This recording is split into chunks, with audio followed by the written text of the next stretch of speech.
nigga, do you know what this is? One shot, one kill, what's the deal? G-Net!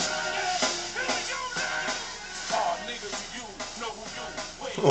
What's up, Walz Rantz? Game time, we chillin'. So I just watched the Andrew Luck's Pro Day. It's crazy how much attention these guys are getting, like for the combine. Obviously gets a lot of attention, but this year more than any year I've seen so much attention. Obviously Andrew Luck's one of the best prospects in a decade, it seems, and well, it's wicked though. I love it. I love hearing like Mike Mayock on the sideline. Listen to that talk football. It's very interesting. Anyway, I'm gonna talk about some things. It's a lot of stuff happening in the NFL. It's kind of crazy. It's just like I was chilling yesterday. I was in the studio doing some stuff, and I was just like, I was listening to it all. I wanted to come here and do it, but I had some stuff going on, and holy moly, what's going on with the Saints? Like a year suspension for Sean Payton.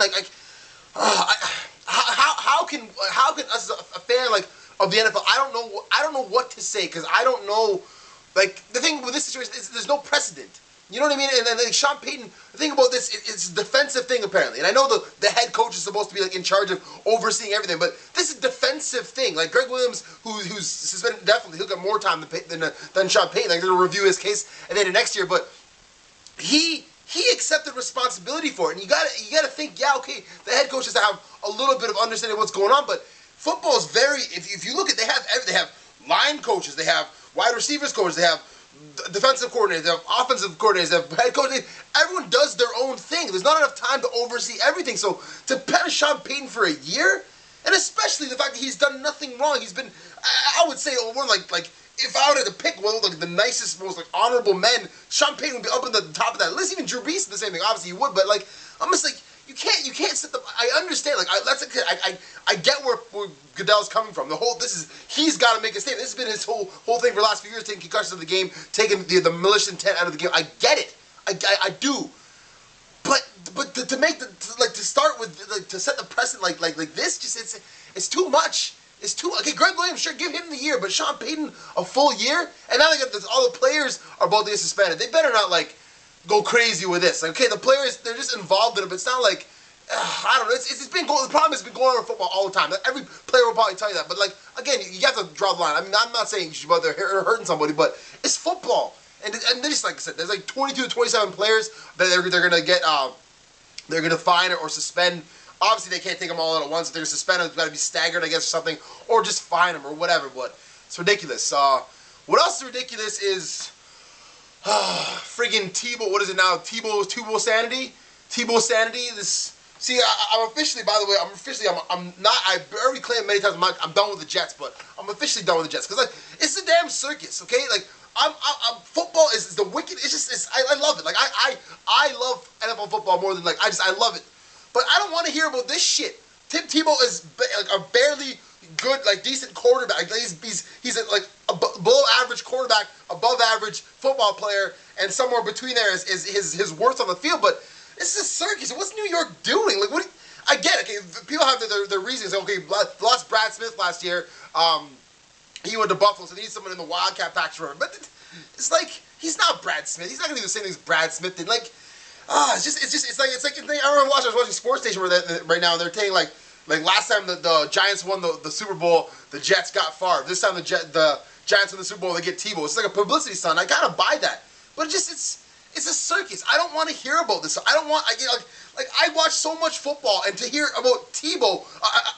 How many other sports have you ever had where a player who's average in the league you hear anything about, unless he goes and kills somebody or does some ridiculously heinous nonsense? I get it. I get the hype. I get it all, but like. Enough is enough. It's this damn circus. Now it's in New York. Oh, if it's a circus in Denver, New York City's gonna make it less circus. These idiots, what do they think is gonna happen? Mark Sanchez is fragile. He's a fragile quarterback, and they think, oh, competition's good. Competition is not good for a quarterback who's already known to be coddled and everything. What is going on? Oh, whatever. It's right. Okay. Last other thing. Matt Forte. Okay, the Bears just signed Michael Bush. Who's wicked. He took most of the snaps last year when McFadden was down, and he's a wicked back. But like Matt Forte's been on a new contract. He's got franchise. He still hasn't signed it. But like, what are the Bears doing? Like, I don't really understand why they're playing like hardball with this guy. I don't know what he turned down. Apparently, he turned down a long-term contract. Couldn't have been that much money. But you gotta pay your fucking players. Like, what do they? It's just same. This is the drags, and this is the no one wants to see in the training camp. The stuff like Chris Johnson again. You're not going to get the productivity of their guys who comes in late. And honestly, I think people are seeing with injury to Adrian Peterson, what happened with Chris Johnson, an awful season after getting $30 million guaranteed. The running backs are just not getting the money they think they're going to get. So I hope Forte's not playing too much hardball. But from what I know about the Bears, they're the ones being idiots about it. This is nonsense. Give your guys the money. They give guaranteed money to Chester Taylor and Michael Bush, backups. Where's Forte's? It doesn't make any sense. The last thing I'm going to say, something pretty funny to end on a lighter note. They said, I was reading Alex Smith. He say, oh, he would have welcomed Peyton Manning again, and he would have been like happy with the competition and all that. And he's not offended by what happened with it. Okay, so you're not offended by what happened to it, but yet you had a contract on the table for 3 years, $8 million a year, so 3 years, $24 million. But you're taking trips to Miami. And you're not offended? First of all, that's more than anyone's going to pay you there, Alex Smith. That was the perfect situation for you to even try to hardball him in any way, shape, or form and not sign that contract the first second you had it is ridiculous. Second of all, just like, don't make us laugh. You wanted competition. You want to go to competition with Peyton Manning? That's what you wanted?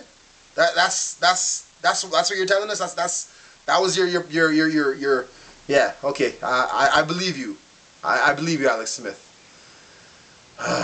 SMH. This is ridiculous. Anyway, that's it. That's Walz Rantz. Love talking about NFL. It's gonna be the off season's been crazy. It's gonna continue to be crazy. Let's keep it up. Let's go game time. Stay G, everybody. Peace.